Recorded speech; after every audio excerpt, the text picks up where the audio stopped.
అందుకే పక్కన ఏమంటున్నా. ఓహో, నా మీ నుంచి తీసి పక్కన ఏమన్నా. ఏం పేరండి మీది? అనిత. అనిత గారు, మా మమ్మీ తెలిసిన అనితనే. సో యాక్చువల్గా మనం గద్వాల్ శారీస్ ఓపెన్ చేసినప్పుడు అక్కడ అన్ని మనం రెడీ చేస్తున్నాం అనమాట ఫోటోస్ కోసం. నేను ఈ ఆంటీనే చూసా, మొత్తం అన్ని గజిబిజి చేసి ఏమేమి కావాలో మొత్తం తీసేసుకున్నారు. ఎన్ని శారీస్ తీసుకున్నారు ఇప్పుడు వరకు? మేము చాలా శారీస్ తీసుకున్నాం, 50-60 తీసుకున్నాం. ఇట్లాంటివి. అవునా?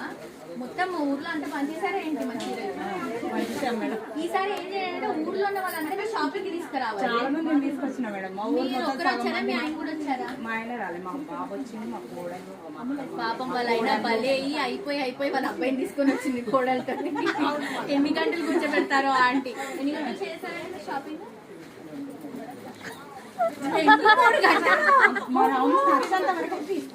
అంటే అసలు కాంప్రమైజ్ కావాలి. కావాలి, ఉన్నాయన్నీ మస్తు ఉన్నాయి. ఇప్పుడు 15-20 ఉన్నాయి. ఇట్లా అట్లా ఏం కలర్ కావాలి కదా. మళ్ళీ కడతారా మీరు? ఎందుకు కట్టారు మేడం? కడతారా? అమ్మో, నాకైతే డౌట్. 3 గంటలు షాపింగ్ చేస్తారంటే గంటకు ఒక 10 చీరలు మీరు షాపింగ్ చేసినా వచ్చినప్పుడు 30 చీరలు ఈజీగా కొడతారనమాట. పాపం మీ ఆయన ఎంత సంపాదిస్తున్నారు? అబద్ధాలు చెప్పకండి. ఏవో లారీ ఉందంటే లారీ 10 ఉన్నాయా? ఒకటే ఉంది. అబద్ధాలు. ఒకటి అంటే 10 ఉన్నాయి మేడం, ఒకటే ఉంది. ఇప్పుడేం చీరలు కొన్నారు?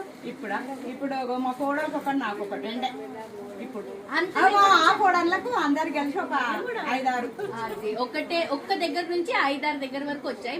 అందరు కలిసి ఇవన్నీ మనం రీల్స్ చేసే వరకు ఈ చీర తీసి పక్కన ఏమని వాళ్ళకి ఆల్రెడీ వాళ్ళ కోడలికి చెప్తుంది. సో ఒక 10 చీరలు తీసుకుంటారు వెళ్ళేసరికి. సో ఎట్లా అనిపిస్తుంది మా స్టాక్?